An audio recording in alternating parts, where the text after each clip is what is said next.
Hello, Kheprw folks. It's John, and this is part of my application for the Equity Fellowship Program. I thought I'd do a improv video just to make the application a bit more engaging than a wall of text. And so I'll just start by telling my story.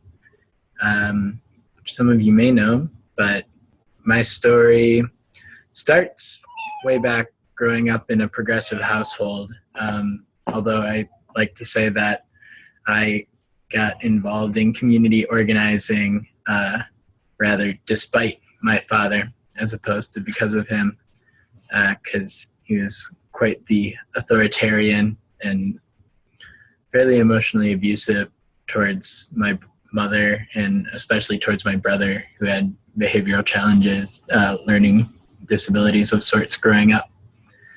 And so trying to intervene in that situation and the really intense power dynamics in my household would always end with, because I told you so, or I'm the breadwinner, this patriarchal stuff.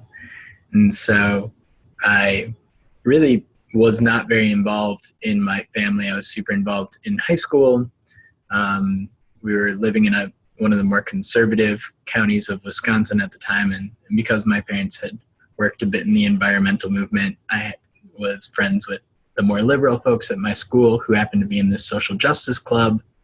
And so I was a very socially awkward teen, and I took to logistics and event planning really well, because it was a reason to interact with people, a mission when I was engaged with folks.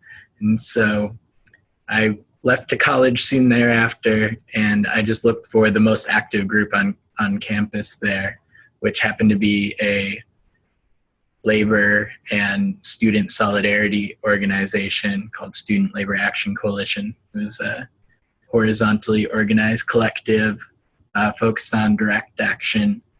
And it was a really fortunate time and also horrific time to be involved in labor organizing in Wisconsin, because after working with this group for about 3 months, we were in the middle of planning an action to ask the governor not to cut the school budget. We had kids sign these Valentine's cards and, don't break our hearts, don't cut the school budget.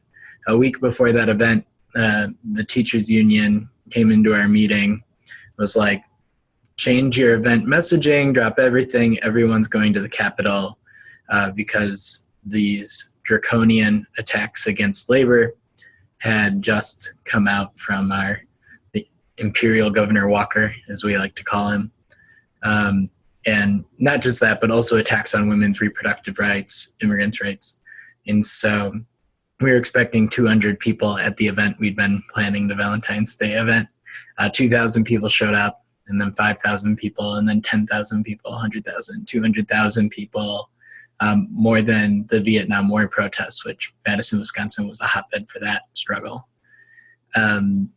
So I say horrible because I had family friends who's had to mortgage their home and get an apartment.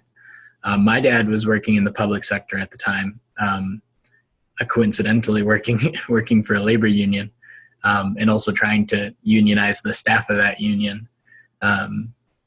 Again, I didn't get involved because of my dad, actually, at this point, rather coincidence.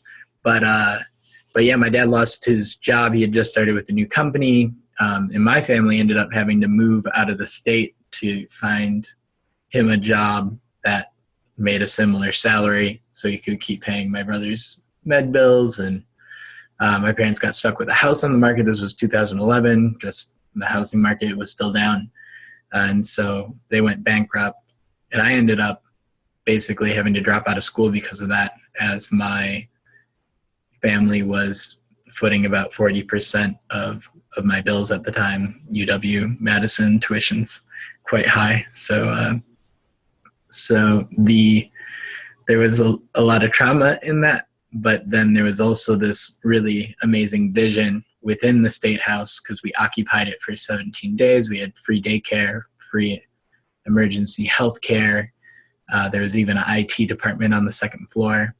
And kind of this icing on the cake of horizontal organizing and really inclusive decision making that was accessible to all people across race, gender, age, and ability. And also like awesome, like music was bringing people together. They would use drum circles to like bring together the general assemblies twice a day. And so like this really metaphor of a new world, a new society inside the husk of the old, inside of our State House building, that really gave me a lot of the vision and really made me decide that community organizing or really relationship building within networks and between networks is my vocation. And I think what cemented that then was I dropped out of school, but I found a job with a labor union here because of the relationships that I had made during that struggle. And then from doing the coalition building work here in town, this was with Unite Here, working on a hotel workers campaign, coalition building between neighborhood associations, faith-based organizations, and labor organizations to get a bunch of people out to city council and pass an ordinance. I found out about the Maserati scholarship program, which Rasul is doing now, and so managed to basically find a way back into getting that job security piece of paper, the degree. And so that really cemented for me that in these tumultuous times where middle class doesn't mean anything anymore, at any moment you can really be dropped on your butt, and the only thing that can protect you is your social safety net and the relationships that you have. And so that's why I've dedicated my life to that, and why I'm really interested in the Kheprw Institute Equity Fellowship,